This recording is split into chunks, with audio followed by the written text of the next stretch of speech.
du côté du pays de Jésus. Je ne sais pas, vous comprenez. Je vous ai dit qu'ils sont là. Ils sont là plein.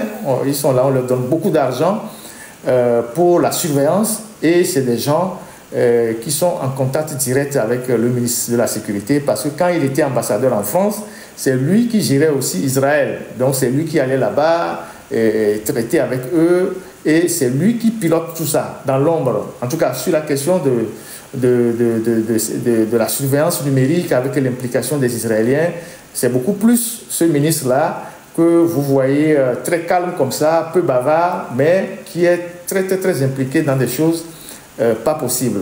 J'en reviendrai largement plus tard. Et donc, Madame Niakhaté a été...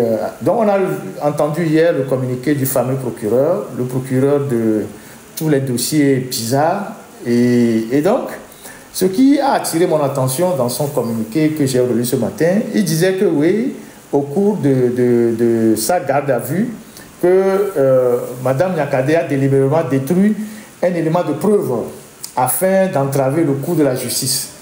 Donc, je vous ai parlé de cette histoire de téléphone qui sont partis rechercher le lendemain. Et donc, ils n'ont trouvé que le bout. Alors, quand on lit le communiqué du procureur, la question est de savoir à quel moment elle a détruit ce qu'ils appellent élément de preuve. C'est quand elle était en garde à vue au sein de la DCPJ. Alors, quand elle était en garde à vue dans l'enceinte de la DCPJ, elle avait le téléphone. Elle était en possession de téléphone qu'elle a détruit. Si c'est le cas, comment le téléphone s'est retrouvé alors, le bout du téléphone s'est retrouvé à son domicile alors qu'il n'y était plus. Et donc, vous voyez que tout ce scénario n'est soutenu par aucun élément probant. Parce que s'ils avaient des éléments probants, ils ne peuvent pas se plaindre dans un communiqué qu'il y a un téléphone qui a disparu ou bien il y a un élément de preuve qui a disparu. Si vous dites qu'il y a un élément de preuve qui a disparu, c'est que vous n'avez pas de preuve pour l'inculper. Vous n'avez pas suffisamment d'éléments pour l'inculper. Donc, le communiqué même du procureur porte déjà même énormément de contradictions. Vous dites qu'elle a détruit un élément de preuve lorsqu'elle était en garde à vue. Donc, quand elle était en garde à vue, elle avait l'élément de preuve avec elle. Mais vous l'avez arrêtée à Toko Solidarité. Vous l'avez emmenée à la DCPJ. Elle était sous votre surveillance. À quel moment elle a sorti cet élément de preuve et l'a détruit pendant qu'elle était en garde à vue? Elle avait mis ça dans son slip ou elle avait mis ça dans son sein, dans ses seins? Vous voyez comment... Franchement, c'est incroyable. Je ne sais pas si les gens ont bien entendu ce bout de phrase. Et je vous ai dit le déroulé de ce qui s'est passé. Déjà, 10 jours avant qu'on arrête Madame Niakhaté, tout le monde savait que parce qu'elle était sur le territoire avant de dénoncer, ils ne finiront pas l'arrêter. 10 jours avant que Mme Niakhaté ne soit arrêtée, ils avaient ressuscité une autre affaire.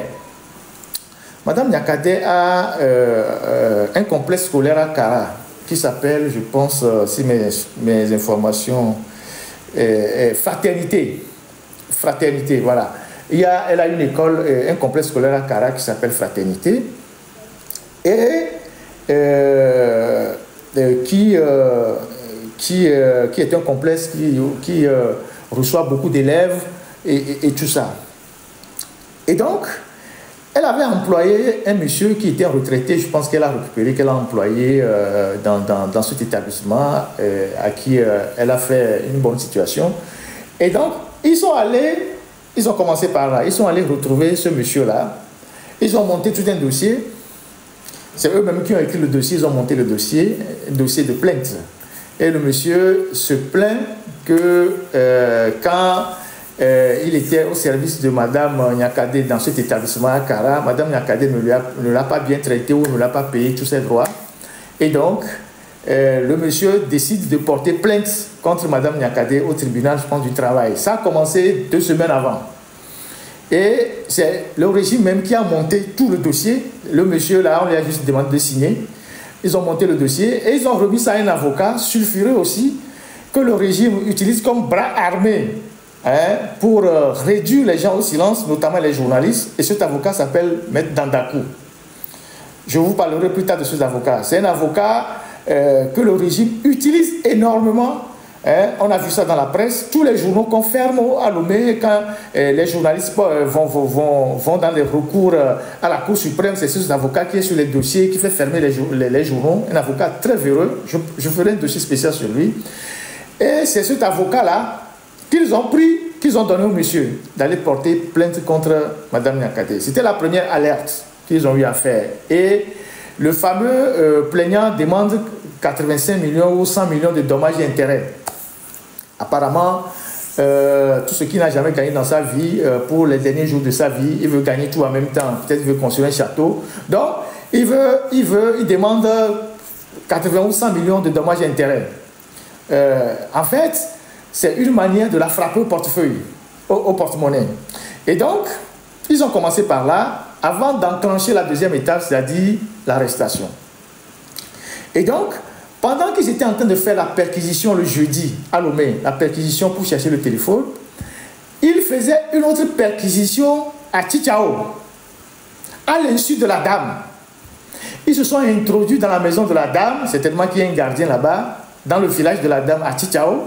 Donc, à la même heure où ils faisaient une perquisition au domicile de la dame le jeudi matin, à la recherche de ce fameux téléphone, ils faisaient une autre perquisition chez elle, à Tchitchao, une perquisition illégale, puisque la loi dit la perquisition se fait en présence du perquisitionné ou d'un de ces hommes dûment mandatés. Donc, ils ont investi sa maison aussi dans son village à Tchitchao là-bas, qu'ils ont fouillé du fond en comble, là-bas à la recherche d'un coffre-fort.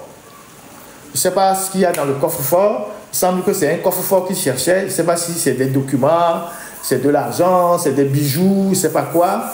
Mais il y a eu deux perquisitions en même temps. Une première perquisition, une deuxième perquisition à Lomé, après la perquisition de mercredi, et une autre perquisition à Tchitchao le même jour. Donc, ils n'ont rien trouvé. Et donc, les deux perquisitions, en réalité, n'ont rien donné. Donc, vous allez voir que le procureur, quand il est sorti, ses arguments sont très légers. Bon, il racontait des histoires, a dormi debout. Voilà, et donc, voilà ce qu'ils ont fait. Et donc,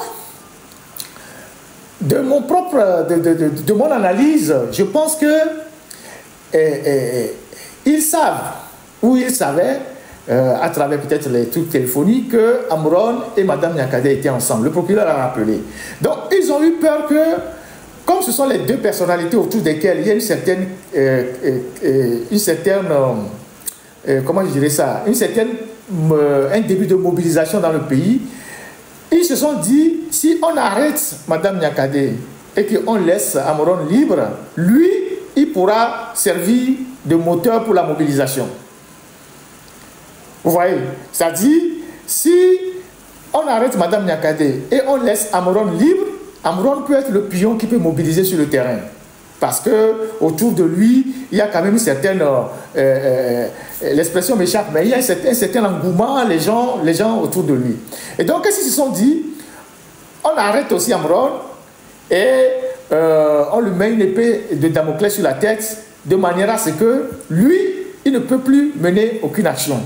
Et c'est ce qu'ils ont fait. Ça, c'est mon analyse personnelle, je peux me tromper, mais je pense que c'est l'objectif de ce qu'ils ont fait. C'est l'objectif. Parce que je n'ai pas compris la logique qui a consisté à arrêter Amoron, à le relâcher et puis à dire qu'il est placé sous contrôle judiciaire. Parce qu'ils savent que si Amoron est libre de ses mouvements, il va commencer par faire des lives, il va parler, il va sortir, il va faire ci, il va faire ça, et les gens vont s'attrouper autour de lui. Donc là, ils lui ont mis un sparadrap dans la bouche, c'est ce qu'ils appellent contrôle judiciaire, c'est-à-dire, là, toi, tu ne fais plus rien, tu ne te mêles plus de rien, tu restes tranquille, si tu sors encore, tu dis quelque chose, on te fout en prison. Donc, c'est une épée de Damoclès qu'il place sur la tête d'Amoron le temps de traiter Mme Niakate. Bref, c'est les éléments que moi j'ai voulu partager avec vous. Je vais terminer par interpeller une fois de plus nos frères qui sont parmi les corps habillés. En 2005, Vous avez tous contribué à mettre à la tête du Togo quelqu'un que je ne veux pas qualifier, qui se retourne contre vous. Depuis 20 ans, il se retourne contre vous. Avec une certaine agilité que vous n'arrivez pas à saisir, avec une certaine malice que vous n'arrivez pas à saisir.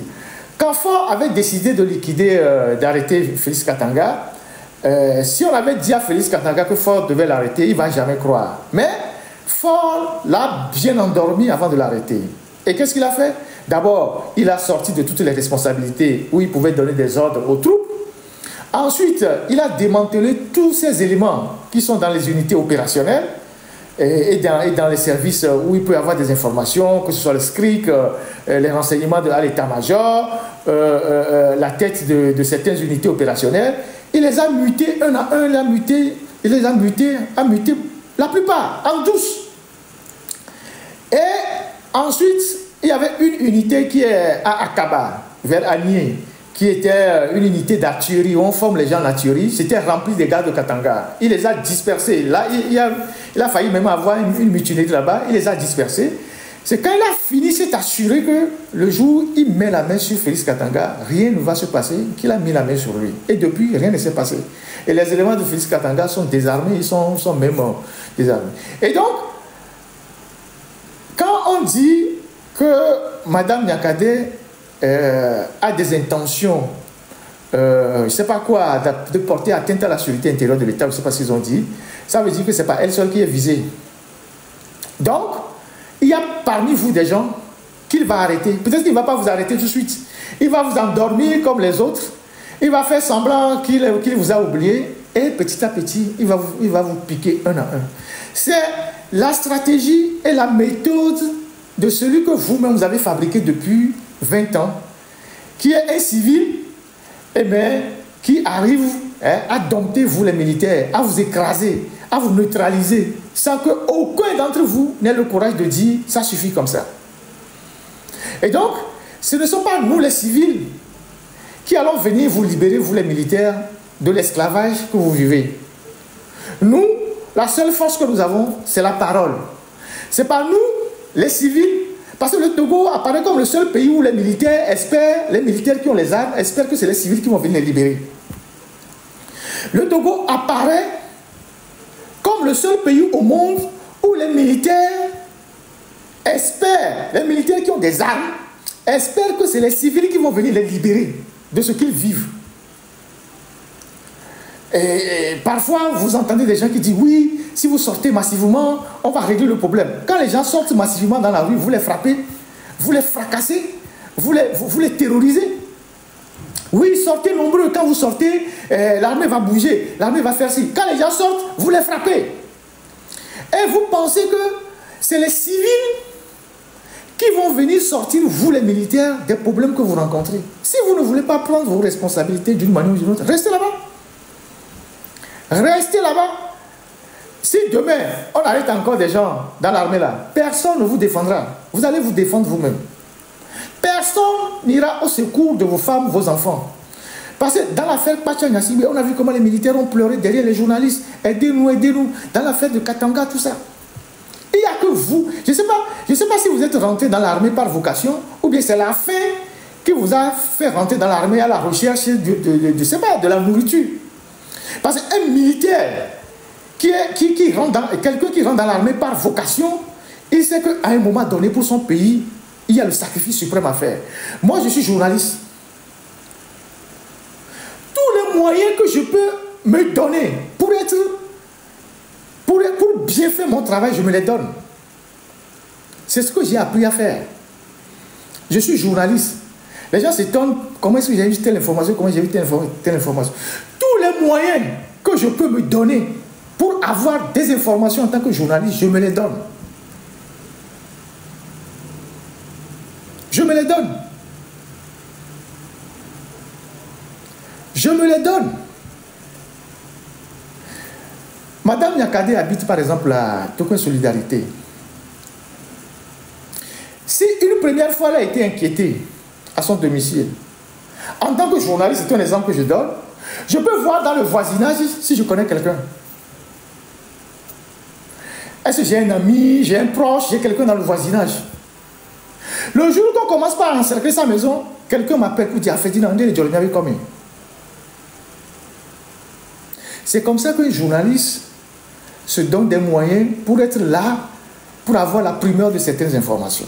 C'est un exemple que je donne. C'est un exemple que je donne. Donc, vous êtes les militaires, vous êtes dans les casernes, vous souffrez, vous avez des difficultés, on vous arrête, on vous torture. Et c'est vous qui espérez que nous, les civils, qui n'avons rien, c'est nous qui allons venir vous sortir de vos problèmes.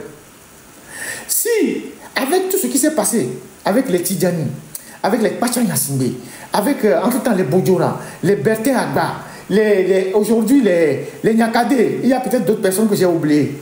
Ça ne vous renseigne pas suffisamment pour comprendre ce qui se passe au Togo. C'est votre problème. C'est votre problème.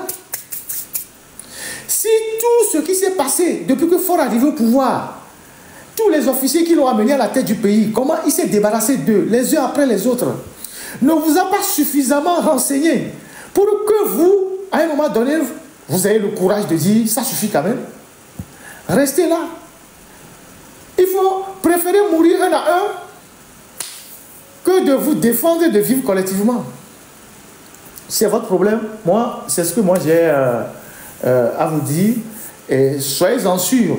Il va encore piocher certains parmi vous. Prochainement, vous allez voir. Peut-être qu'il ne va pas le faire maintenant. Il va faire semblant de vous avoir oublié. Mais il a sa tactique d'un félin très malin qui voit sa proie, mais qui fait comme s'il a oublié sa proie. Et il va vous piquer un à un. Un à un. Il a un plan sur chacun d'entre vous. Il vous voit. Parce qu'il est renseigné. Il écoute. Il sait qui dit quoi sur lui. Donc voilà. Donc voilà ce que moi j'ai à dire sur le dossier de Amron Nyakade, en espérant que bon, dans les jours à venir, s'il y a une évolution, je pourrais revenir là-dessus. On vient de faire 1 heure de live. Je vais entamer le deuxième dossier. Excusez-moi, je vais regarder si j'ai une observation de ma technique ou s'il y a une information qu'il veut partager avec moi.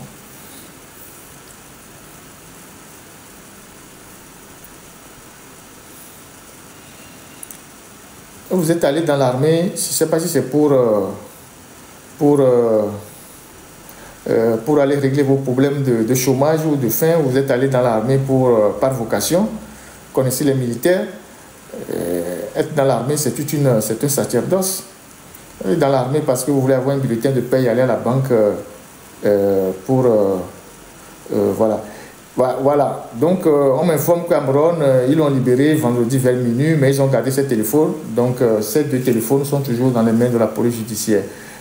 Pour ceux qui ont l'habitude de l'appeler, il faut voir, il faut faire attention. Donc, voilà. Voilà. Pardon. Ok. Alors, j'avais prévu un dossier que j'ai toujours renvoyé plusieurs fois, parce qu'on parle des droits de l'homme. Et donc, aujourd'hui, on va vraiment faire un petit... on va regarder dans le rétroviseur pourquoi les droits de l'homme se sont détériorés au Togo et quels sont certains acteurs qui ont contribué à cette dégradation de la question des droits de l'homme. Vous voyez, lorsqu'il y a eu, après 2005, le rapport Doudou Dieng, pour les jeunes qui ne savent pas de quoi il s'agit, lorsque, en 2005, il y a eu ce massacre-là, les Nations Unies ont dépêché une commission d'enquête au Togo, pilotée par M. Doudou Dieng, qui est un Sénégalais, qui est venu et qui a passé tout le temps à faire son rapport. Et ce rapport a conclu qu'il y a eu au moins 500 morts. Il y en a eu plus. Il y en a eu plus, énormément plus. Et évidemment, un rapport de l'ONU qui conclut qu'il y a un massacre de plus de 500 personnes qui sont mortes au Togo devait finir normalement à la Cour pénale internationale.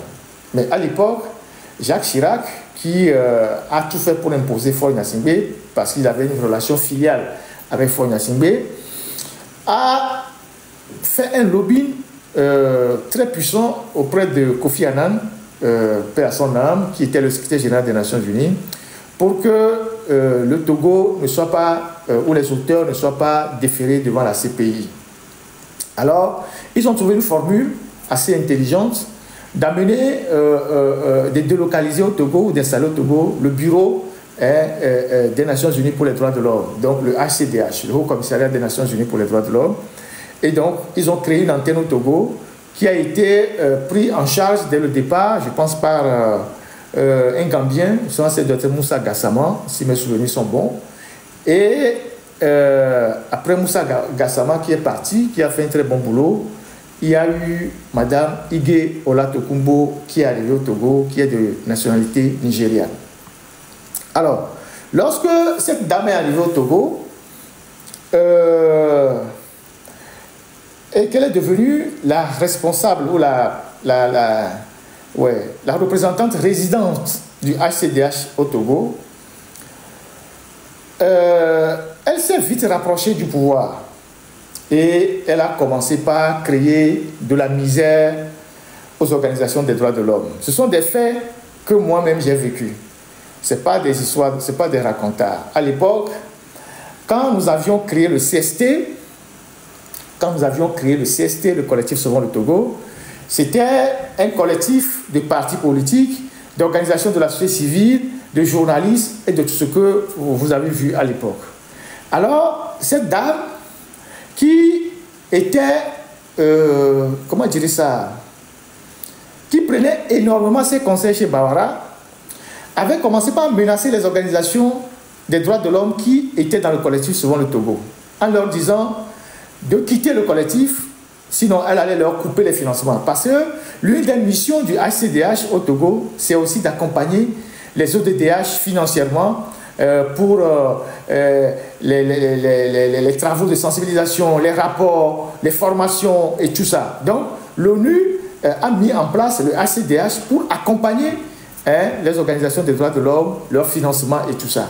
Et donc, elle a commencé par menacer les organisations des droits de l'homme en leur demandant de se retirer du collectif Sauvons le Togo, sinon elle allait leur couper le financement. Sa première cible était la LTDH, la Ligue togolaise des droits de l'homme. Et elle a mis une pression terrible sur la Ligue togolaise des droits de l'homme, qui a refusé de se retirer du collectif Sauvons le Togo, et elle leur a coupé le financement. Tout. Même si la Ligue togolaise des droits de l'homme devait participer à une réunion à Dakar, ils ont besoin d'avoir un peu d'argent pour acheter les billets d'avion, elle refusait systématiquement. Ou d'aller à Banjul pour une réunion, elle refusait systématiquement. Et donc, elle a coupé tous les vivres à la Ligue togolaise des droits de l'homme. Elle a informé d'autres partenaires qui également ont coupé le robinet à la Ligue togolaise des droits de l'homme. Elle a mis la pression sur une autre association qui, je pense que c'était le CACIT, qui finit par sortir du collectif Sauvons le Togo. Et c'est dans cette période-là que les militaires qui ont été arrêtés dans l'affaire de Pacha Nyasingbe ont été libérés, et eux aussi ils avaient créé leur association qu'on appelait Asivito, dirigée par le commandant Olivier Ama et son adjoint Kao Atoli. Elle les a appelés aussi. Avant, quand il y avait des problèmes, eux naïvement, ils allaient rapporter tous les cas qui étaient portés à leur connaissance à travers Asivito, de torture dans les casernes, dans les commissariats, dans les gendarmeries. Ils allaient porter ça à Mme Ige Olatokumbo en leur disant, mais madame, on est en train de faire ci, de faire ça. Et un jour, elle leur dit, non, il ne faut pas vraiment mettre ces informations sur la place publique, il faut qu'on trouve une autre méthode, il faut aider le président, le Togo vient de loin, le président veut réformer les choses. Elle a commencé par les amatouer comme ça. Et eux, ils ont compris que, mais elle n'est pas vraiment... voilà quoi. Elle est bizarre. Et ils ont commencé par s'éloigner d'elle, mais en transmettant le rapport à un autre de ses adjoints. Et c'est comme ça qu'elle a mis aussi la pression sur Asivito, plusieurs fois, en leur demandant de ne pas s'associer à ces genres d'activités politiques. Et elle leur a coupé aussi les vivres. Donc, elle a travaillé pendant tout son mandat à saquer toutes les organisations des droits de l'homme au Togo, à les affaiblir financièrement, à leur retirer tous les moyens qui pouvaient leur permettre de travailler. Et quand elle a fini sa mission, elle s'est installée maintenant au Togo Elle n'est plus partie. Hein. Cette dame, c'est l'expression même des diplomates les plus corrompus qui n'a jamais existé au Togo. Et quand elle a fini sa mission, elle s'est installée au Togo et elle s'est convertie en femme d'affaires, conseillère de Faure Gnassingbé et tout ce que vous pouvez imaginer. Aujourd'hui, au Togo, elle a créé pas mal de sociétés. La dernière fois, où est-ce qu'on la retrouve? On la retrouve à Osaka ou Yokohama, si la technique peut m'envoyer les images. On la retrouve à Osaka ou Yokohama, dans une délégation d'opérateurs économiques togolais pour le sommet de Osaka. Pour le sommet de Osaka. Et voilà ce qu'ils ont publié sur Togo Mall. Donc voilà, Madame Olatokunbo Ige, présidente de Togo Mall et membre de la délégation togolaise à la World Expo 2025, actuellement en cours à Osaka, Japon, a eu l'honneur de représenter Togo Mall lors d'un déjeuner d'échange avec des membres influents du patronat togolais. Donc, elle a eu un déjeuner avec les membres influents du patronat togolais ainsi qu'avec Madame la ministre du Commerce. Cette rencontre tenue en prélude à la journée économique du Togo prévue le 19 août 2025 a permis de mettre en lumière le rôle de Togo Mall comme vitrine de l'entrepreneuriat togolais et plateforme de valorisation des produits locaux sur la scène internationale. Donc, cette dame-là, quand elle a fini de saboter les droits de l'homme au Togo, elle s'est installée au Togo. C'est-à-dire, elle a trouvé que le Togo a tellement d'argent qu'elle s'est dit, je prends ma retraite, je m'installe au Togo. Et elle s'est mise au service maintenant à visage découvert du régime. Et c'est eux qui ont des églises à Lomé. Elle aussi, elle prie à la présidence. C'est une, je ne sais pas si elle est pasteur, prophétesse, tout ça, mais c'est le club de la bande à DJ, tout ça, qui prie à la présidence. Je ne sais pas quelle prière ils font à la présidence, mais c'est des gens qui prient à la présidence. Donc, ils prient pour Faure Gnassingbé et pour son pouvoir. Et donc, Madame Ige Olatokunbo, elle a créé une société, une première société qu'on appelle Utrader. Et cette société-là fabrique des meubles à partir des produits recyclés. Elle collecte des produits recyclés. Voilà, ramenez l'autre affiche. Elle collecte des produits recyclés avec, non, là où c'est le visuel. C'est pas, non, le deuxième. Le deuxième, voilà. Voilà, vous voyez ici, Utrader présente la mini-foire 2025. Venez découvrir des produits recyclés, innovants et pratiques. Exposition vente. Samedi 22 mars 2025. Utrader Davier TV. Je viendrai sur Davier tout à l'heure. Donc, elle va chercher l'appui du port autonome de Lomé, de la PIA, de tous les sponsors qui sont dans le pays, qui lui filent beaucoup d'argent, en dehors de tout ce qu'elle prend au sommet de l'État. Et cette société Utrader, qui fabrique les produits recyclés, obtient de gros marchés à Lomé. Par exemple, vous allez voir les plateaux de la TVT. C'est elle qui livre les meubles là, qui servent de plateau à la TVT, c'est sa société. Elle livre des meubles aussi à certains ministères, à certains barons à domicile. Donc, c'est sa société qui livre tout ça. C'est-à-dire, quelqu'un qui est parti, qui est venu au Togo pour défendre les droits de l'homme, pour promouvoir les droits de l'homme, elle sabote les droits de l'homme et devient un pilier du régime togolais. Vous imaginez ça? Elle devient un pilier du régime togolais. Et donc, elle a cette société-là qui fait beaucoup d'affaires, qui écoule énormément les produits, ses produits Utrader. Et elle a créé aussi Togo Mall. Togo Mall qui est un entrepôt qu'on lui a concédé dans l'enceinte de la foire Togo 2000. On lui a concédé carrément un entrepôt. Et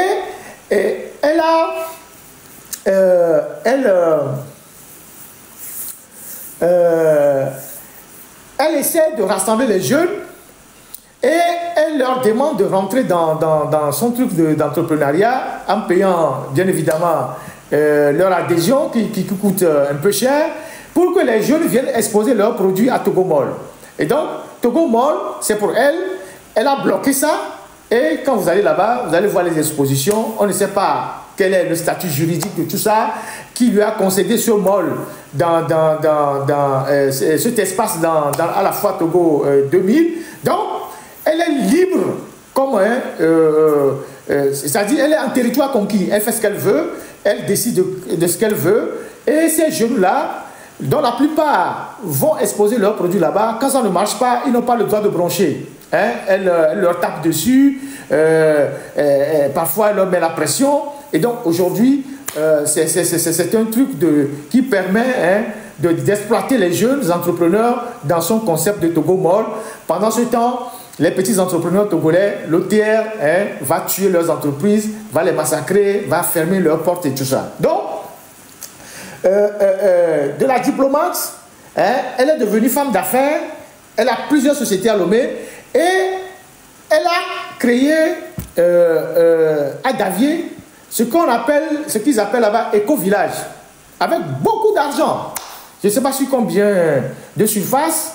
Ceux qui vont souvent à Davier, vous allez voir ça à Davier, c'est chez Madame Igué Olatokumbo, c'est elle qui a créé ce concept-là, et à Davier, et qu'on appelle éco-village.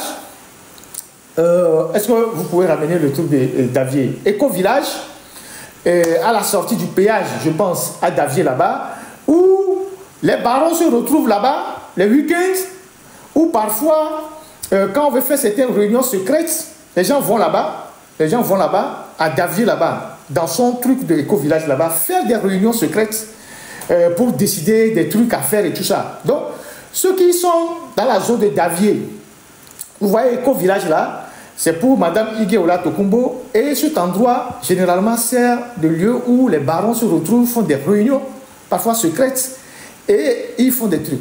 Donc, voilà les gens qui sont arrivés au Togo sous, je ne sais pas comment dire ça, avec le manteau de diplomate de l'ONU, et qui sont devenus aujourd'hui les plus grands servants de la dictature togolaise. Et donc, c'est elle, dans l'ombre, qui essaye, à chaque fois qu'il y a des problèmes des droits de l'homme avec le Togo, de recontacter les anciens décideurs, tous ceux qui peuvent les aider à faire le lobby en international pour que les gens ferment les yeux sur ce qui se passe au Togo. Parce qu'elle a le réseau, elle a fait les Nations Unies, elle a le réseau. C'est elle qui était la représentante de HCDH au Togo. Donc, le régime continue de l'utiliser sur les questions des droits de l'homme pour que des organisations ne soient pas sévères avec le Togo. À un moment donné, on s'est même posé la question pourquoi la FDIH n'est plus encore aussi dure avec le Togo, avec tout le désordre qui se passe dans notre pays. Et donc, voilà une des figures de ce lobbying-là que j'ai voulu vous présenter aujourd'hui. Et cette dame, elle est au Togo, elle est devenue tellement riche, elle a créé beaucoup d'entreprises, elle fait des affaires, loin des regards. Loin des regards, pendant ce temps, les jeunes entrepreneurs togolais n'arrivent pas à joindre les deux bouts. Et quand on parle, elle dit aux gens, oui, qu'elle est la fille je sais pas, d'un milliardaire du Nigeria qui a du pétrole. Et pourquoi elle ne reste pas au Nigeria, c'est au Togo qu'elle reste. Donc, depuis 2013, ou 2000 combien, elle est restée au Togo. Ceux qui voient, souvent vous la voyez dans les avions en classe affaires. Elle est au Togo. Et c'est eux qui prient à la présidence. Ils ont des églises à Lomé, ils conditionnent des gens, ils vont prier au 2 février, ils vont prier ici, ils sont là-bas, tout ça là. Il est important que vous sachiez tout ça. Surtout nos frères de la diaspora qui rentrent à Lomé et qui vont manger n'importe où. Il faut que vous sachiez que quand vous mettez les pieds quelque part, un restaurant, un lodge, ça appartient à qui? Est-ce que vous comprenez ce que je dis? C'est-à-dire, quand vous rentrez naïvement, on vous dit, à Thiévier, il y a quelque chose de très joli qu'on appelle l'éco-village. Vous ne connaissez pas le propriétaire. Vous débarquez là-bas, vous vous asseyez pour manger, alors que vous êtes une cible. Vous pouvez vous en sortir avec un empoisonnement. On peut vous traiter là-bas. Donc, je dis ces choses-là, non au-delà de la dénonciation, mais aussi vous dire où est-ce que vous mettez les pieds. Si vous êtes une personne sensible, si vous êtes une personne sensible, parce que une chose est certaine, dans son éco-village là-bas, les gars qui sont là-bas sont des militaires qui gardent là-bas. Les gars là-bas sont des gens en civil qui gardent là-bas. Et nous devons aussi comprendre que les gens qui sont venus pour supporter, pour aider le régime à nous martyriser, nous ne pouvons pas leur donner de l'argent. Les Togolais, nous devons apprendre à faire parfois certains combats sans violence. Nous devons parfois faire certains combats sans violence. Nous avons un village en Baïkeo. Nous avons un village en Baïkeo. Nous avons les piscines les en Baïkeo. Nous avons la chambre les en Baïkeo. C'est ta manière de participer au combat. Parce que ces gens-là, ils sont dans notre pays en train de soutenir un régime que nous combattons. Et nous, quand on gagne un peu d'argent, on va là-bas dormir chez eux, payer chez eux, leur retourner de l'argent. Nous devons connaître tous ces lieux-là, qui sont des lieux pilotés par des barons, des gens du régime, où généralement, de façon naïve, on va là-bas pour leur donner de l'argent. Donc, Éco-Village, c'est pour cette dame-là, qui est un soutien inconditionnel au régime togolais et qui a affaibli toutes les associations des droits de l'homme au Togo, en tout cas les associations indépendantes des droits de l'homme. Elle les a menacées vis-à-vis. Elle a coupé les vivres. Vous pouvez poser la question aux gens d'Acivito. Vous pouvez poser la question aux gens de la LTDH. Je pense qu'il y avait aussi la CTTDH à l'époque. Vous pouvez poser à tous ces gens-là, à qui elle a coupé les financements. Certains, elle les a menacés de quitter le collectif Sauvons le Togo. Sinon, le HCDH ne financerait aucune de leurs activités. Et elle a mis ces menaces à exécution. Et elle a fermé les portes à l'extérieur à toutes ces associations-là. Et elle dissuadait à Civito de ne pas rendre public les cas de torture dans les casernes, dans les commissariats, en disant non, ça n'arrange pas le président, il faut aider le président a la volonté de changer les choses. C'est des gens comme ça qui sont au Togo, qui passent sous les radars, personne ne les connaît, mais qui sont des soutiens de cette dictature. Et c'est eux qui prient à la présidence, avec les ADG, ils ont leur club je sais pas, bon, Dieu même est patient. Ils ont leur club, quand ils vont prier pour Faure Gnassingbé à la présidence. C'est eux qui prient à la présidence. C'est eux qui prient à la présidence.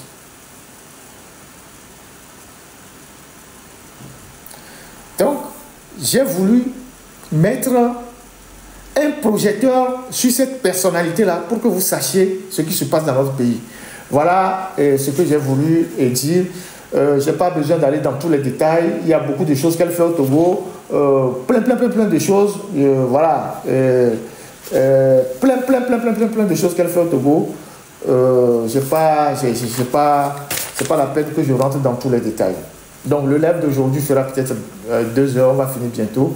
Et donc, son truc à la fois Togo 2000, c'est Togo Mall. Ça, c'est pour elle. C'est pour Igué. À Davier, c'est Éco-Village.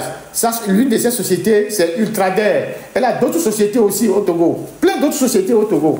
Et elle passe inaperçue. Elle se fait 5 millions tranquillement. Et voilà, elle n'a rien à foutre aujourd'hui des droits de l'homme. Rien du tout à foutre.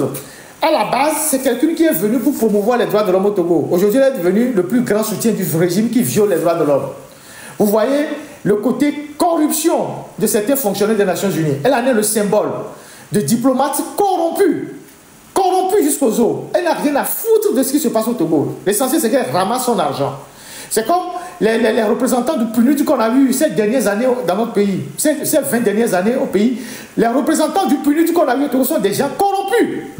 Je prends la responsabilité de le dire. Il y en a plein qui sont partis dans leur pays avec beaucoup d'argent, aller construire des immeubles. À partir du Togo. Corrompus, pas possible. Et la Banque mondiale aussi, c'est pareil. On va revenir sur leur cas. On va revenir sur leur cas. Corrompus. Et qui ferment les yeux sur toutes les dérives du régime. Qui font des rapports édulcorés, qui ne rapportent pas les faits, qui font ci, qui font ça. Ça, c'est le symbole même ça de la corruption, cette dame. Des diplomates onusiens en Afrique. Elle dépasse même Ibri Chambas. Donc voilà ce que j'ai voulu partager avec vous par rapport à cette dame. Alors, nous allons attaquer le dernier sujet, c'est l'agriculture, avec notre invité, M. Ditry. On va parler aujourd'hui de quelques projets qui sont en souffrance et qui sont mal gérés. On va parler rapidement de quelques projets qui sont en souffrance ou mal gérés à l'intérieur du pays. Et vous allez voir le scandale de certains projets à l'intérieur du pays, et pilotés aussi là par parfois des étrangers. M. Faure Gnassingbé a tellement de conseillers étrangers autour de lui qu'on se pose la question de savoir, entre lui et les conseillers étrangers qu'il a, qui est vraiment incompétent. Je répète, M. Faure Gnassingbé a tellement de conseillers étrangers à la présidence autour de lui qu'on se pose la question de savoir pourquoi avec autant de conseillers étrangers, le Togo n'arrive pas à bouger. Talon n'a pas eu besoin de ça, Ouattara n'a pas besoin de ça, le Ghana n'a pas besoin de ça. Il est allé chercher des conseillers partout. Israéliens, Rwandais, Burundais, et Français. Il a les conseillers de tous les côtés. Mais le pays est toujours dans la boue. Je vous ai parlé de ce Rwandais qui a fait la prison au Rwanda. Je vous ai même montré la photo, qui est aujourd'hui conseiller au ministère des TP. Infrastructure, comment ça s'appelle ça? Le ministère des pistes rurales et infrastructures, je ne sais pas quoi. Qui est conseiller là-bas? Qui est au Togo? Qui est tranquille au Togo? Qui va sur les chantiers donner des ordres? Qui décide en lieu et place des Togolais? Là, dans le dossier qu'on va montrer, il y a un autre conseiller qu'on va voir, je ne sais pas s'il est israélien ou quoi, en sachant qu'il y a une Française aussi qui est conseillère en agriculture de Faure Gnassingbé. Je vous montrerai sa photo plus tard.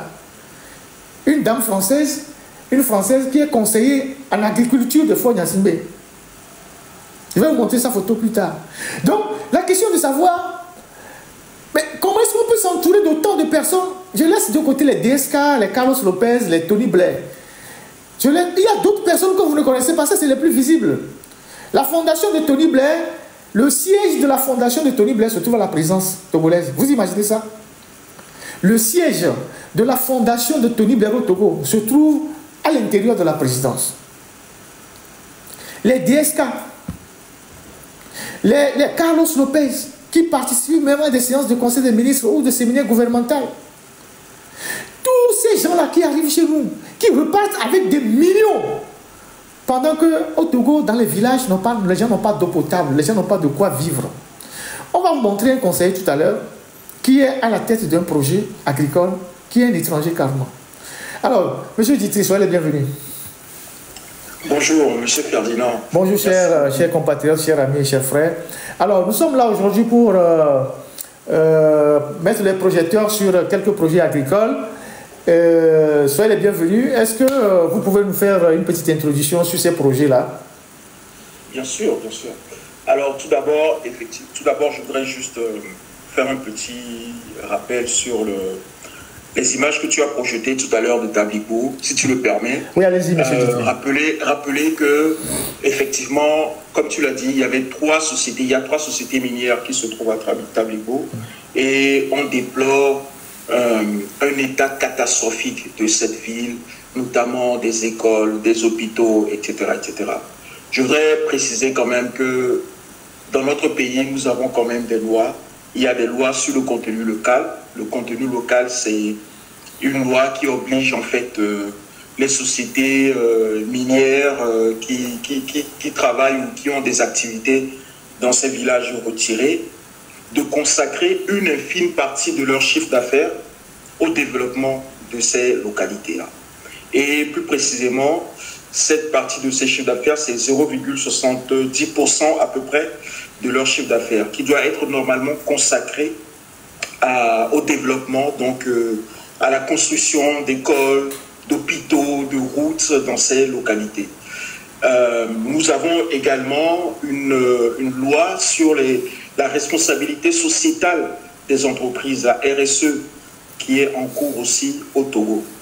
Si nous voyons ce qui se passe là, comme vous voyez sur les images, une absence totale de développement, des écoles en délabrement total, un manque criant d'infrastructures élémentaires, basiques dans ces localités-là, alors que c'est l'État qui donne le permis d'exploitation minière à toutes ces sociétés, il faut comprendre qu'il y a vraiment une absence de volonté. Il y a un problème de gouvernance. C'est ce que je voulais préciser, c'est que nous avons des lois qui, normalement, obligent ces entreprises à développer ces localités, mais les autorités togolaises ne font rien pour les contraindre à appliquer ces lois. Donc, ça fait très mal au cœur de voir que nos enfants, nos petits frères étudient dans ces conditions-là vous avez montré tout à l'heure une photo avec les enfants qui ont la main levée au ciel et vous avez parlé de l'avenir, de la relève du pays. Ah mais c'est vrai ça. Cette photo m'a tellement touché, ça m'a limite fait pleurer parce que je me dis, vous voyez ces enfants-là, ils se tiennent sur des lingots d'or. Vous savez, je veux juste faire une petite parenthèse, si tu me le permets. Allez-y. La société Scal Togo, ouais, qui exploite le calcaire à Tablibo, il faut savoir que Scal Togo tire le calcaire du sol de Tablibo, la transforme ensuite en clinker et ensuite la transforme en ciment. Et comme vous l'aviez dit, il n'y a aucune raison qu'à Tablibo, on n'ait pas des écoles en dur construites en ciment dans cette ville. Ça n'a pas de sens. Ce n'est pas normal. Quand la société Scal Togo s'est installée à Tablibo en 2014, ils avaient fait un investissement initial de 150 milliards de francs CFA à peu près. 150 milliards de francs CFA. C'était l'investissement initial qu'ils avaient fait dans cette usine qu'ils ont installée. Ils ont une ONG, non, une fondation gérée par Gomado qui a construit quelques écoles. Mais je pense que les besoins sont énormes. Et normalement, quand on a 3 sociétés dans une petite préfecture comme Tablibo, on ne peut pas retrouver les écoles dans cet état-là. À leur défense, ils diront qu'ils font quelque chose, mais qu'ils ne peuvent pas prendre toute la misère en charge. Il revient aux autorités togolaises de leur dire comment est-ce qu'ils doivent investir. Parce qu'on ne peut pas accepter qu'il y ait du ciment à Tablibo et qu'il y ait des écoles à Tablibo qui sont sous la paille. C'est pas possible. Littéralement sur la paille. Ouais. Là, vous voyez, c'est littéralement sur la paille. C'est-à-dire, quand il pleut, il n'y a pas école. Ouais. Quand il pleut, il n'y a pas école. Ouais. Quand il y a du vent, il n'y a pas école. Ouais. Sans oublier les reptiles, hein, parce qu'on est en pleine brousse là, tu vois. Voilà. Des serpents qui peuvent surgir là-bas. Aucune mesure de sécurité. Ouais. Aucune mesure, zéro mesure de sécurité. Il n'y a aucune route goudronnée à Tablibo, hein, à part celle qui passe et qui va à Fagnan. Hein. À part ça, il n'y a aucune route goudronnée à Tablibo. La route qui chemine, que prennent les camions, qui sortent des usines pour aller vers le port. C'est ça. Mais c'est inacceptable qu'en 2025, on en soit encore à ce niveau-là. Alors, je parlais de l'investissement qu'ils avaient fait, et je veux quand même préciser que avec l'investissement de 150 milliards qu'ils ont fait au début en s'installant, savez-vous que chaque année, ils font un chiffre d'affaires de plus de 80 milliards. Plus de 80 milliards, c'est-à-dire qu'au bout de 2 ans, ils ont récupéré leur mise. Ah ouais. Donc ça veut dire que depuis 2016, la société Scal Togo roule à plein bénéfice. Et avec ça, ils ne paient quasiment pas d'impôts puisque la loi leur permet, la loi sur l'investissement et la loi sur le code minier leur permet d'être exemptés d'impôts pendant une période d'au moins 8 à 10 ans. Ah ouais. Les principaux impôts, l'impôt sur les sociétés, la TVA, tous ces impôts-là, ils n'en paient pas du tout. Et même quand ils font partir les minéraux par le port minéralier, ils sont exemptés de droits de douane. Ça veut dire que sur toute la chaîne de valeur, le Togo, l'État togolais ne capte aucune valeur, aucun dividende. Alors, l'État togolais ne capte aucun dividende. Alors, et Wassem. Donc c'est inadmissible. Il y a Scal Togo, il y a Wassem et il y a Forcia dans la même ville. Ouais. Et Wassem, c'est eux qui ont été, que nous avons signalés dans les Panama Papers. Il semble que l'OTR est en train de leur faire un redressement de plusieurs milliards. Je ne sais pas où ils en sont actuellement. Tant mieux, tant mieux. Il vaut mieux tard que jamais. Mais c'est inadmissible qu'on en soit à ce point-là. Parce que ces sociétés-là, vous avez connu, la société mère de Scal Togo, c'est Heidelberg Material, au siège duquel vous-même vous avez milité directement en Allemagne. Donc toutes ces sociétés se font énormément d'argent. Ils faut que les Togolais et les Togolaises comprennent que ce que nous voyons là, c'est une aberration totale. C'est une aberration totale. C'est une anomalie. C'est un scandale.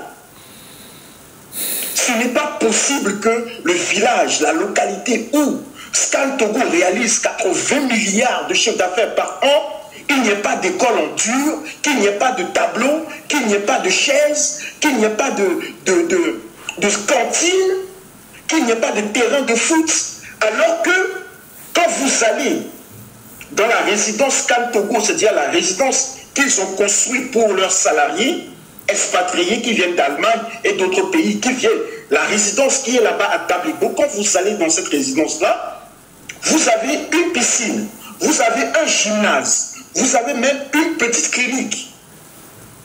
Et quand vous voyez les logements dans cette résidence, ils sont tous au standard européen. C'est-à-dire, vous avez des petits jardins, c'est des villas avec des petits jardins, d'accord? Et vous avez, je ne sais pas, moi, je vois parfois à étage, vous avez même, comment dire, un château d'eau dans la résidence, vous avez même une antenne de télécommunication, c'est-à-dire qu'ils ont eux-mêmes leur réseau de télécommunication, ils ont installé leur propre réseau de télécommunication là-bas, ils ont leur propre système de production d'électricité, ils ont leur propre système d'alimentation en eau potable, mais à côté, vous savez, c'est la dépravation totale. C'est la dépravation totale, c'est-à-dire qu'on a sacrifié littéralement la vie de ces enfants pour la cupidité de quelques-uns. Normalement, les dirigeants, le directeur de la direction des mines au Togo doit être mis aux arrêts. Parce que c'est lui qui donne la plupart, c'est lui qui contresigne la plupart des permis d'exploitation et les renouvelle. Le président de la République, lui-même aussi, doit être mis aux arrêts. Parce que c'est lui qui signe lequel le permis d'exploitation. Lequel? Sans envie de torver ou... Le président du conseil, autant pour moi, on se perd avec leur République fantoche.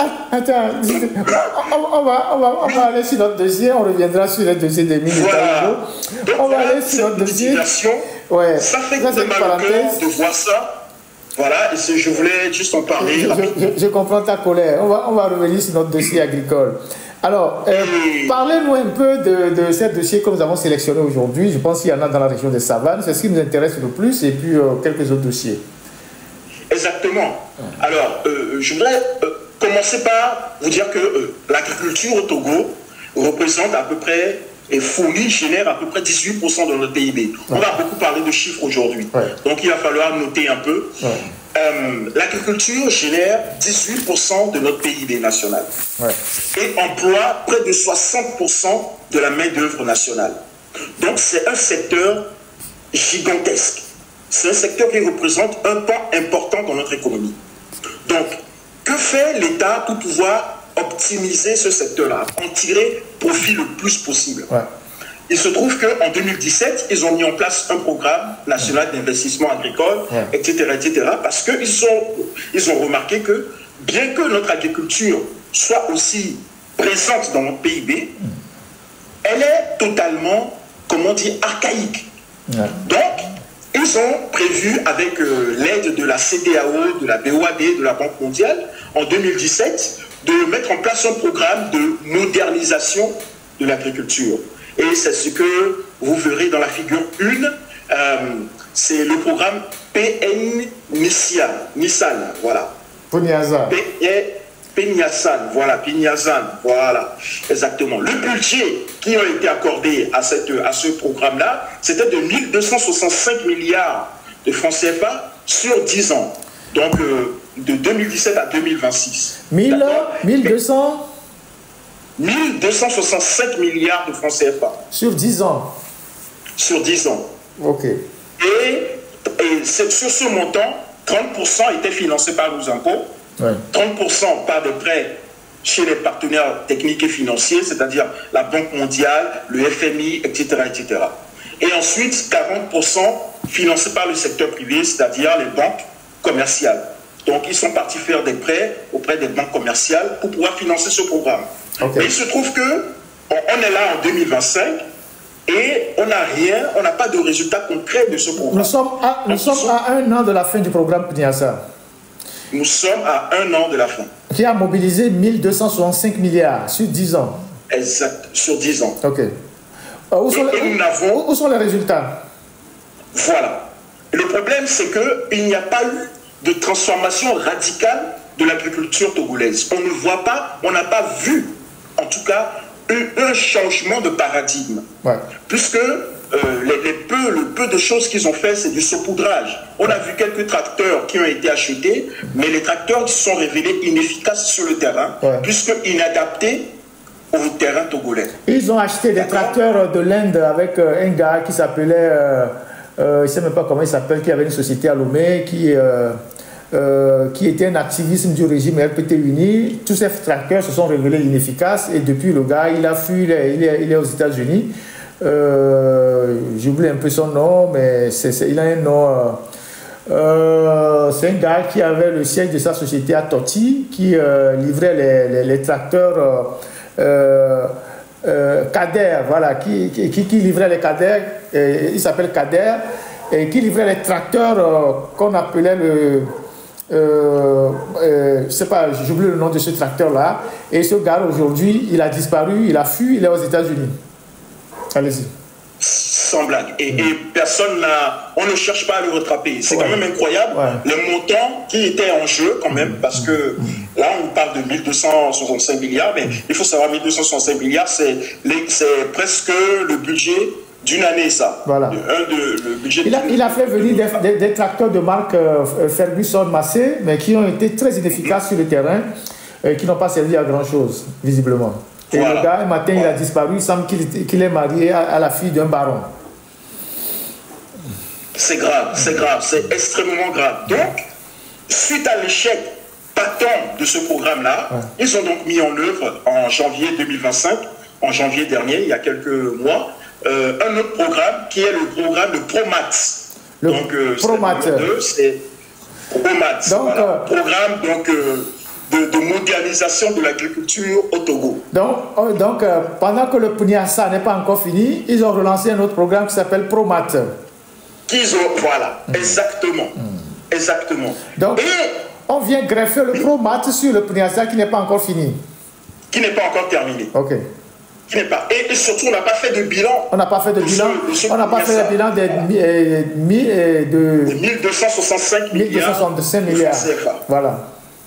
On n'a pas fait de bilan. Voilà. Et là, il relance un autre programme qui est à 892 milliards de francs CFA, c'est-à-dire 1,6 milliard de dollars. 892 milliards.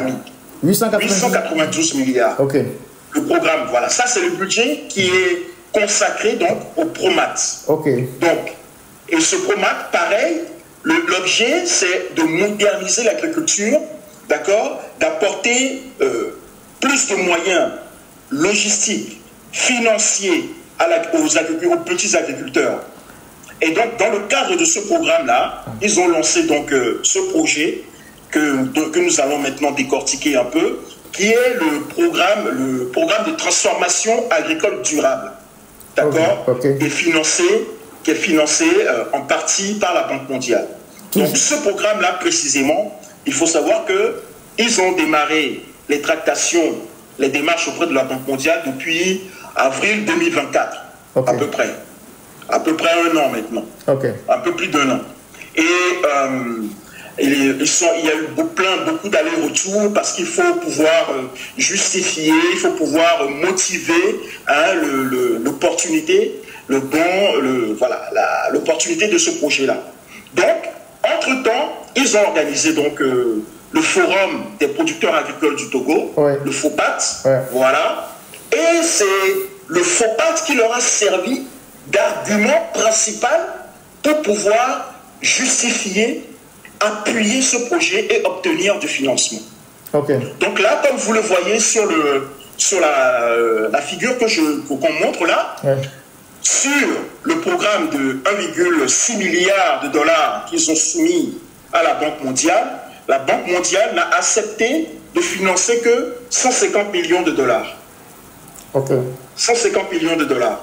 Et il y a 150 millions d'autres dollars, de millions de dollars qui sont pris aussi en charge par nos impôts.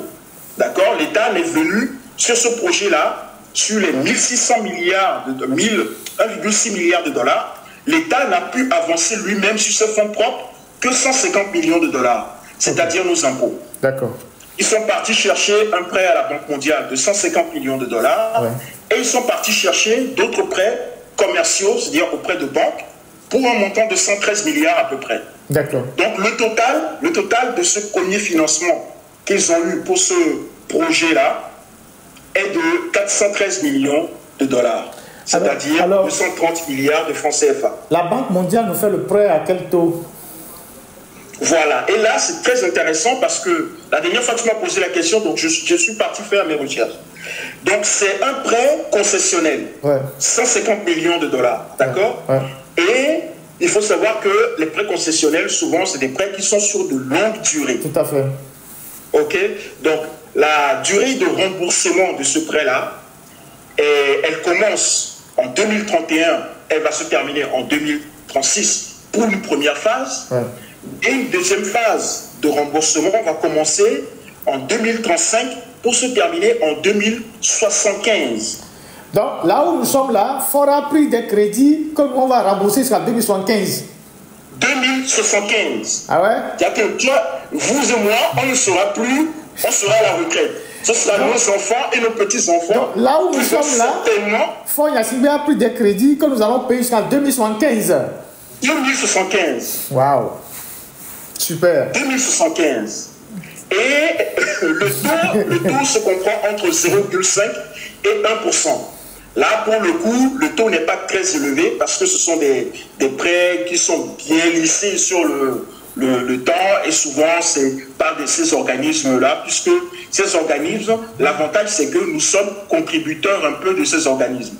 Mais comme nous sommes des pays très pauvres aussi, on nous fait quelques facilités.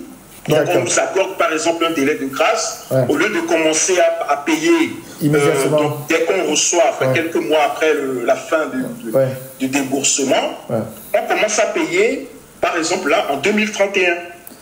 Sachant que le projet normalement dure de 2025 à 2034. Voilà, oui, voilà. Donc on commence à payer en 2031. Donc là, s'il faut rester encore au pouvoir longtemps, il va faire des prêts jusqu'à 2100, 2150 et tout ça, quoi.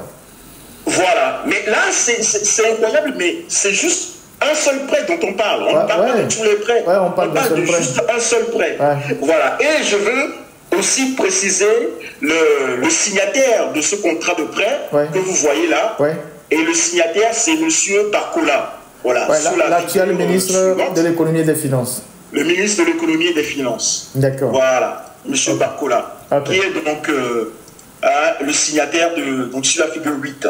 Qui est donc le signataire. Donc il faut qu'on identifie bien les acteurs de ces histoires-là. Maintenant, il y a eu un autre contrat, une autre convention. La convention pour l'exécution du projet, qui a été signée donc avec la Banque mondiale. Et cette convention-là a été donc conclue entre la Banque mondiale et une agence togolaise qui est l'agence de transformation agricole. L'agence de transformation agricole, et c'est là où on arrive donc à notre fameux monsieur conseiller à la présidence. Voilà.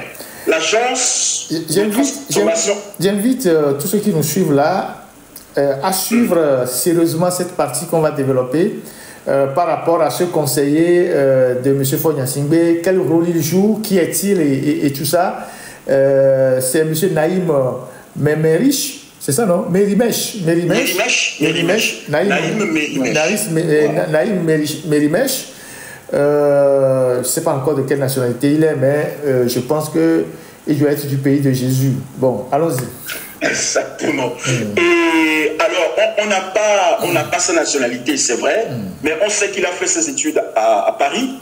Il est sortant de l'HEC. Il a fait ses études à HEC Paris. Donc, il a fait l'école de commerce, une école de commerce prestigieuse. On soupçonne qu'il soit proche de M. Tony Blair parce que sur ces réseaux, on voit qu'il y a certaines acquaintances avec la fondation Tony Blair. C'est ça. Donc, on soupçonne qu'il soit proche de Tony Blair et sûrement que c'est lui qui l'a recommandé donc, à Faure Gnassingbé. Donc, ce Naïm Mérimèche, il est conseiller de Faure Gnassingbé. Il est conseiller de Faure Gnassingbé. Très bien. Il est conseiller de Faure Gnassingbé. Okay. Et donc, en 2023, il a été désigné par décret présidentiel comme président donc, de l'Agence de transformation agricole. ATA. Voilà. Agence de transformation agricole. Et donc, dans tout ce Togo-là, de 9 millions d'habitants, avec cette diaspora, avec beaucoup de compétences que nous avons, Faure Gnassingbé n'a trouvé aucun Togolais, même aucun membre de UNIR pour nommer à la tête de l'Agence de transformation agricole. Et il est parti chercher Naïm Mérimèche pour gérer quelqu'un qui ne connaît pas le Togo a priori. On l'amène pour gérer la transformation agricole au Togo. On n'a pas pris des jeunes Togolais diplômés, on n'a pas pris des gens de la diaspora, même dans le parti UNIR qui gouverne le pays, on n'a trouvé personne. C'est dans le pays de Jésus. Ils ont retrouvé quelqu'un. Allons-y. C'est incroyable, c'est vraiment incroyable. Donc, il est conseiller à la présidence depuis plusieurs années. Et donc, il est aujourd'hui catapulté à la direction donc, de l'agence togolaise de transformation agricole. Il faut savoir que on soupçonne qu'il soit le concepteur du forum des producteurs agricoles qui a été organisé l'année passée. En tout cas, on a vu en compagnie de Faure, puisque tous les déplacements de Faure, il est toujours à côté. Il était toujours à côté. Voilà, il était toujours à côté et il communiquait beaucoup là-dessus sur ses réseaux sociaux. D'accord. Donc, je pense qu'il y a une photo qu'on pourra trouver au cours de. Voilà. Donc, M. Mérimèche, qui est donc responsable de ce projet à 230 milliards de francs CFA, il est responsable d'un projet de 230 milliards de francs CFA. Ok. Il est responsable, c'est lui qui gère un projet de 230 milliards de francs CFA. Exactement. Ok. Allons-y. Et il est responsable puisque le contrat d'exécution du projet, il l'a signé avec la Banque mondiale, il l'a signé. C'est-à-dire ce n'est même pas le ministre de l'Agriculture. C'est pas le ministre de l'Agriculture qui a signé le contrat, mais c'est M. Mérimèche qui a signé le contrat avec la Banque mondiale. Avec la Banque mondiale. Incroyable. Incroyable. Là, on est complètement dans l'absurde. Donc, alors que normalement, dans les tests qui ont mis en place l'agence de transformation agricole, le ministère de tutelle de l'ATA, c'est le ministère de l'Agriculture. Qui est dirigé par M. Bengbeni. Et M. Bengbeni, c'est le beau-frère de Faure Gnassingbé. Voilà. Bengbeni, sa femme, c'est la sœur de Faure Gnassingbé. Allons-y. Voilà. Alors que, donc on se rend compte qu'il y a quelque part une anomalie, un passe-droit, c'est-à-dire que ce monsieur, il passe devant le ministre. C'est ça. Alors que dans les tests, il est censé être après le ministre. On voit bien qu'il passe devant le ministre. Donc voilà la convention qu'on vous montre là. L'International Development Association, c'est l'organisme... C'est l'IDA, c'est ça. C'est la Banque mondiale, c'est l'organisme de la Banque mondiale qui fait les prêts, qui structure les prêts pour les pays très pauvres. C'est comme, la SFI pour les entreprises au niveau de FMI. Voilà, exactement. Là, c'est l'IDA. Et l'IDA s'occupe des pays très pauvres. Donc, nous, notre pays est considéré comme un pays très, très pauvre.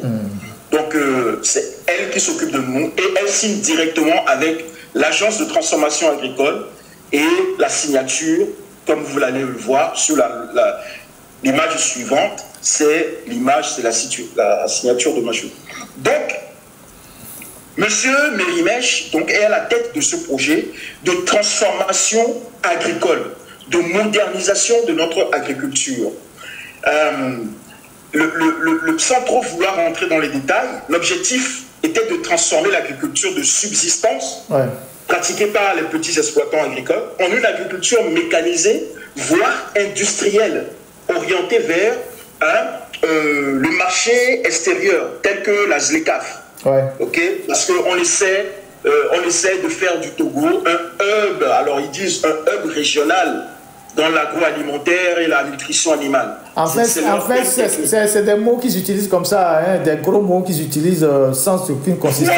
Voilà, à chaque fois. Voilà. Donc, ce projet était censé profiter donc, à près de 340 000 agriculteurs, petits agriculteurs, et créer plus de 72 500 emplois dans tout le Togo. Mais là, toute la description que je viens de vous faire là, c'est sur le papier. Ouais. Et sur le papier, le projet sonne très bien. Et maintenant, on entend des mots. Ouais, allez-y. On entend des mots comme modernisation, industrialisation, autonomisation, financement. On entend des mots qui font très plaisir à entendre. Ouais. Très plaisir aux oreilles. Ouais. Quand on parle de ça, on vous dit qu'on va prendre un agriculteur, un petit agriculteur, on va le prendre de 0, on va l'amener à 100.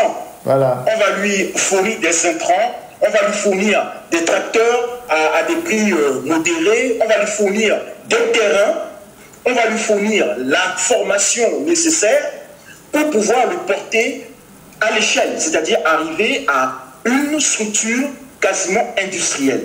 Mais maintenant, sur le terrain, voilà ce que nous avons. Alors, on va voir sur le terrain, sur la technique où nous renvoie les images. Là, nous sommes, on va aller au Pendjal.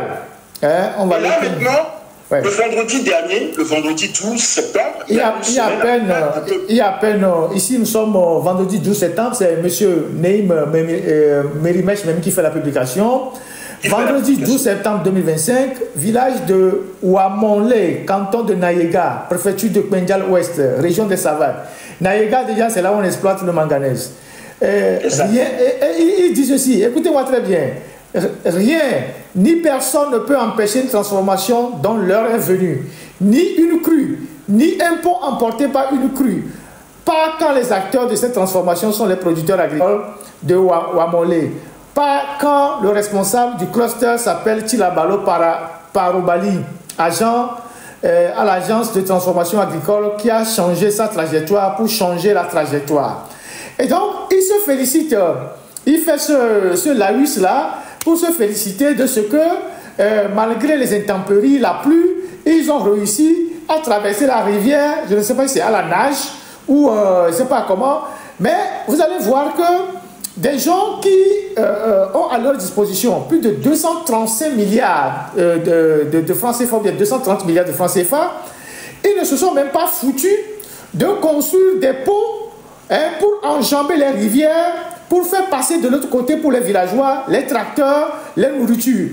Ils sont obligés de transporter les égreneurs, je ne sais pas quoi, les machines, sur les épaules pour traverser la rivière, comme autant des premiers colons qui sont arrivés en Afrique. C'est-à-dire, vous voulez développer l'agriculture en Afrique, vous voulez développer l'agriculture au village, dans les localités les plus lointaines, vous n'avez pas fait de route, vous n'avez pas fait de pont, et en pleine crue des rivières, vous transportez les machines à la force des bras des villageois pour traverser la rivière.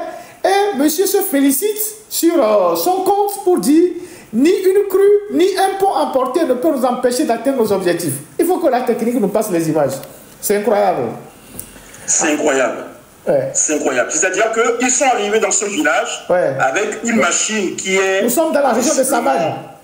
C'est quelle machine? La région de Savane. C'est quelle machine? Donc, c'est un moulin à grains. Voilà, c'est un moulin, voilà. C'est un moulin à grains. Ouais. Donc, ils arrivent dans ce village et vous regardez le pont. image. Le pont, oui. C'est-à-dire que la rivière, je ne sais pas s'il a emporté ou a mis en difficulté le pont. Et eux qui ont autant d'argent pour accompagner les agriculteurs, ils ne se sont pas foutus d'abord de faire les voies de desserte. Ils ne se sont pas foutus d'abord de faire les routes. Ils arrivent, et comme il y a une crue dans le village, le pont ne pouvant pas être utilisé, ils ont transporté la machine à la force des bras des paysans. Vous pouvez aller du tri. Comme des forçats, ils ont obligé les agriculteurs à transporter la machine, comme vous le voyez, comme des forçats. comme des gens qui font du travail forcé pour traverser la rivière. Nous sommes en 2025. Et ce monsieur, dans son poste, il a utilisé le mot transformation 5 fois. Il a fait 5 phrases. Il a utilisé le mot transformation 5 fois. Et il a osé dire que les acteurs, que les producteurs locaux sont eux-mêmes les acteurs de la transformation. Voyez sur cette photo comment ils agissent en transformant. C'est-à-dire la rivière ou le fleuve pouvait emporter des gens. Ils pouvaient mourir. Oui, ils pouvaient mourir. Si jamais il y a une crue qui se déclare intempestivement, elle crue sa crue, emporte tous ces gens-là, ils meurent et ils perdent aussi la machine. Et voilà ce qu'on appelle modernisation de l'agriculture togolaise. Ils disent modernisation, transformation. Ils disent les mots qu'ils utilisent, modernisation, transformation, autonomisation, c'est tout ce qu'ils racontent dans leur livre. Mécanisation, c'est ça. Mécanisation, tout. C'est ça. Donc, moi, je voudrais poser une question à ce monsieur, parce que je trouve qu'il s'est vraiment foutu de notre tête en tant que Togolais, mais encore pire de ces personnes qui sont là, que vous voyez là, ces agriculteurs, qu'il a reçu 230 milliards. 230 milliards de francs CFA. Bon, le premier versement qu'il a reçu, c'est 92 milliards. Mais il est prévu qu'il reçoive en tout 230 milliards. Donc moi, je veux lui demander, dans ce village-là, où il va assurer la modernisation de l'agriculture, prochainement, là, les tracteurs, il va les faire transporter de la même manière aux gens? Oui, il va faire transporter les tracteurs de la même manière. Mais lui-même n'apparaît pas sur les photos. Hein. On ne sait pas comment lui est arrivé dans le village. S'il est arrivé c'est ça le pire. S'il est arrivé par... C'est qu'il est dans son bureau climatisé, oui, et il envoie ses agents. Alors, le monsieur en blanc que vous voyez là au premier plan, c'est lui, monsieur. C'est l'agent dont il parle. Ouais, monsieur Tilabaro Paroli. C'est lui qui était sur le terrain. Lui, mais monsieur Naïm Merimès, lui n'était pas sur le terrain. Il n'est pas sur le terrain. Il est dans son bureau climatisé à Lomé. Il a fait son tweet là, je ne sais pas quoi il a fait pour parler de tout ce qu'on a envoyé comme image. On ne le voit nulle part sur les images, mais c'est lui qui gère l'argent. On ne le voit pas. Et j'ai même l'impression qu'il ne connaît même pas le village. Il ne sait même pas où c'est. Mais lui, on lui envoie les rapports et puis lui, il publie. C'est incroyable. Et c'est pareil pour plusieurs localités comme ça. On lui envoie, là par exemple, dans la localité de Afanya. Gabo, comme Afanyaga. Ouais, ça c'est le bas. Il célèbre. Il nous parle de transformation. Il célèbre l'arrivée d'un tricycle. Ouais, ils ont amené à Afanyaga un tricycle et ils célèbrent ça. Ils publient cette photo. Et c'est avec ce tricycle-là qu'on transforme l'agriculture, c'est ça? C'est ça qu'il appelle transformation. Aïe. C'est ça qu'il appelle transformation. Et il est à la tête d'un projet qui coûte 230 milliards de francs CFA aux contribuables togolais. En tout cas, courage à nous. C'est nous-mêmes qui avons cherché.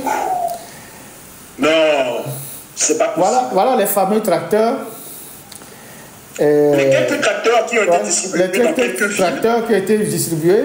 Et quand vous allez chercher à connaître l'efficacité de ces tracteurs, les paysans vont vous dire les dents ne sont pas solides, il y a des difficultés, le moteur est ci, il y a ça, les tracteurs ne sont pas efficaces, et voilà. Et quand ils vont amener ces tracteurs-là à Naïga, comment les villageois vont transporter ces tracteurs pour franchir le fleuve? Les tracteurs qu'on voit là. Quand il va déployer ces tracteurs dans ce village de Dapan à Naïga, comment les villageois vont soulever les tracteurs là pour traverser la rivière qu'on voit là? Comment ils vont faire? C'est incroyable. C'est incroyable. C'est juste inadmissible. Voilà, et là, on le voit. Voilà le monsieur. Le voilà en train de donner une chèvre. Ou bien on lui est en train de donner, je ne sais pas. On lui est en train de lui donner. On est en train de lui offrir. On lui est en train un paysan. Ça, c'est de la corruption passive, ça. Le paysan, là, au lieu d'aller vendre sa chèvre à 10 000 au marché de, je ne sais pas, 50 C, il prend ça, il donne à celui qui gère déjà 230 milliards. Lui, il donne la chèvre, il lui offre la chèvre, quoi. Voilà. Et là, il est à Kara, là. Là, c'est à Kara. Ça, c'est à Kara, ok. Là, c'est le Kara. Ok. Alors, bon, au moins à Kara, il est visible. À Dapan, on ne le voit pas. Donc, le paysan lui donne la chèvre. paysan lui donne la chèvre. La chèvre de M. Séguin. Et il est fier de présenter ça sur ses réseaux sociaux et de dire que ça, c'est la transformation agricole qu'il est en train de mettre en œuvre au Togo avec les 230 milliards de prêts qu'on a pris à la Banque mondiale et qu'il a signé en plus. Donc la chèvre qu'on lui donne là, c'est la transformation agricole. La chèvre que nos arrière-grands-parents élevaient là, avant même... Incroyable. C'est pas possible. Bref. Donc, voilà un peu la situation sur ce projet-là que je voulais montrer, que je trouvais inacceptable. Voilà, là on le voit. On le voit avec Fogna Singbe et c'est le monsieur. C'est lors des FOPAT, le forum agricole du Togo. Voilà, le voilà avec Fogna Singbe. Quand vous allez chercher le salaire de monsieur, on peut vous dire qu'il est à 20 millions par mois avec toutes les commodités, une villa, des voitures, des véhicules, des billets d'avion. À côté, vous avez le ministre Bengbeni. Donc voilà le conseiller à l'agriculture. Il y a aussi une femme française qui est conseillère en agriculture de Fogna Singbe. Je vous montrerai prochainement sa photo. Elle aussi, elle est pas sous les radars. Je vous montrerai prochainement sa photo. Et vous vous posez la question de savoir tous ces gens-là qui viennent dans notre pays, que Ford fait rentrer dans notre pays comme conseiller, soit ils lui sont filés par Tony Blair ou DSK. Qu'est-ce que ces gens-là apportent comme valeur ajoutée dans notre pays? Est-ce que nous n'avons pas de compétences dans notre pays pour assumer ces charges-là et qu'il faille chercher de l'extérieur ces fameux conseillers qui viennent se faire payer chèrement pour des boulots qu'ils n'arrivent pas à faire, laissant notre pays dans la misère. Donc voilà. Et qui littéralement ironise sur le sort des Togolais. Ah ouais, mais ils n'ont rien à foutre. Ça, je trouve ça inacceptable. Ils n'ont rien à foutre. Alors, dernière information que je voulais vous donner, c'est que quand il a été nommé président, ce monsieur a fait construire un siège que vous pouvez voir là, juste après. Regardez ici, on va certainement terminer par là.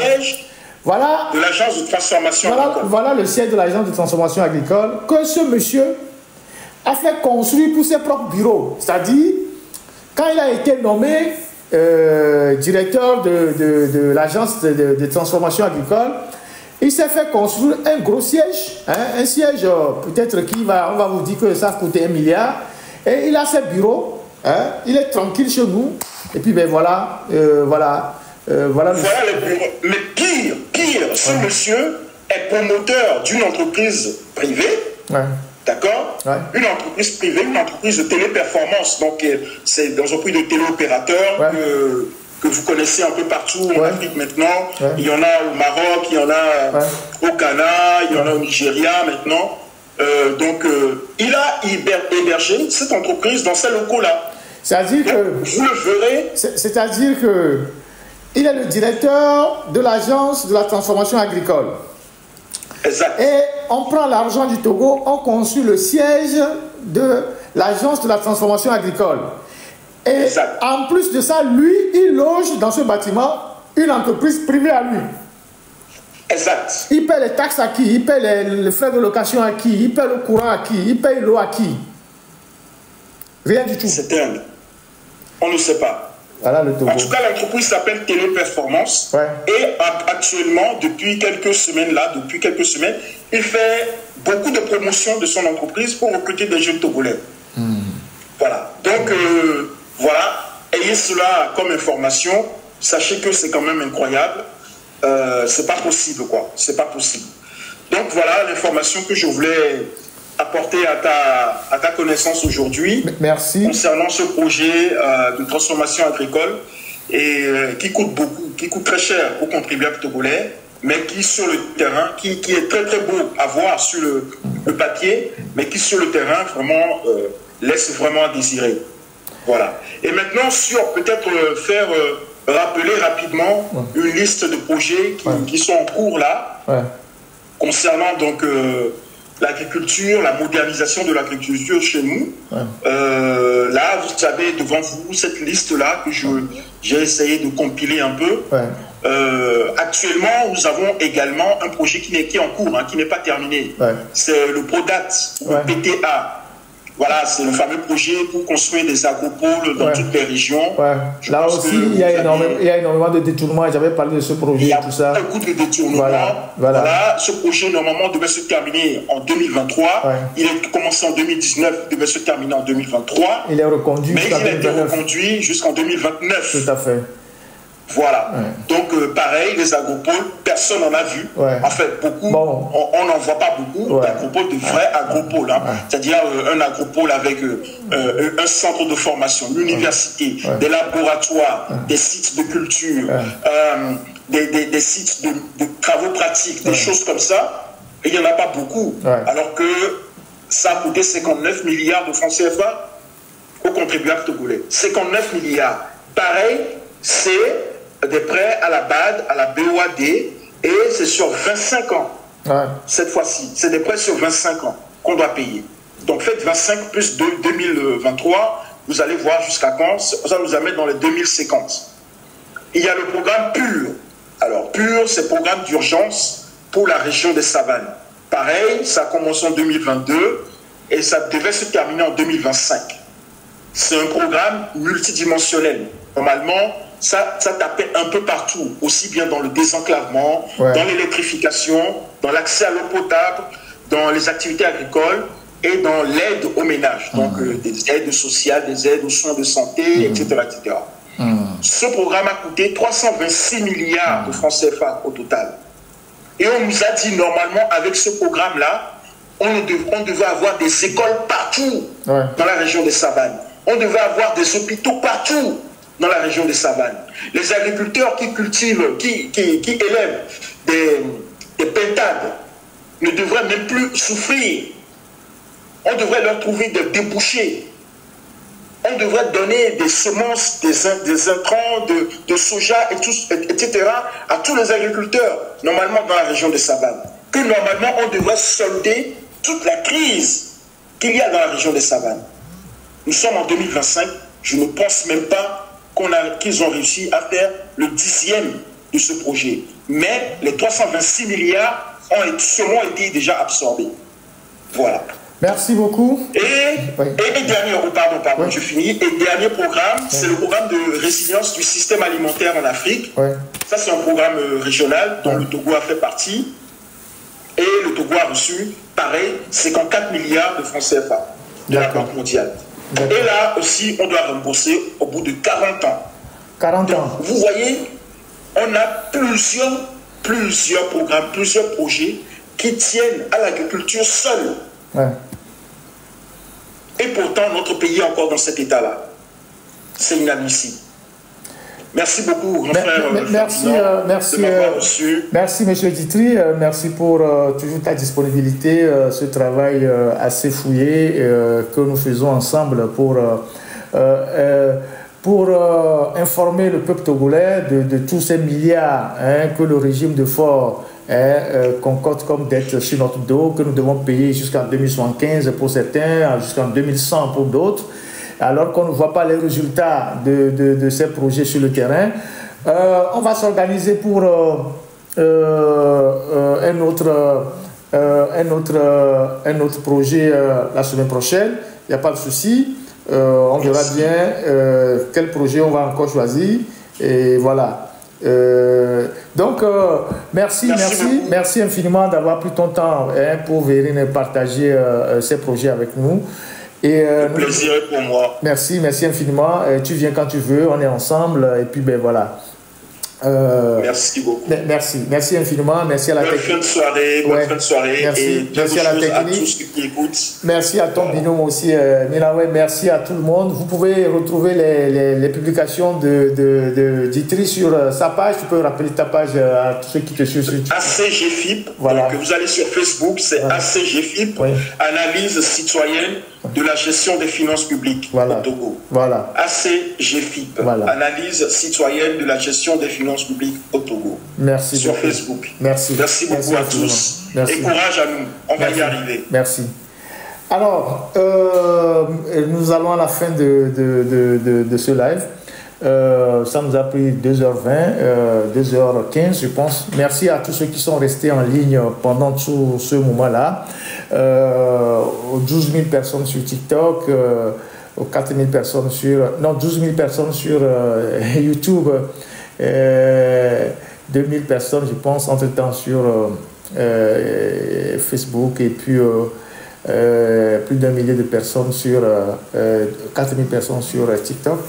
Alors, ce genre d'exercice sur les projets, nous le ferons régulièrement pour montrer, avec des preuves à l'appui, comment est-ce que le Togo s'endette, et le Togo s'endette pour des résultats peu probables, et comment est-ce que la classe politique aujourd'hui, ceux qui dirigent le Togo, sont en train d'endetter le pays pour les générations futures.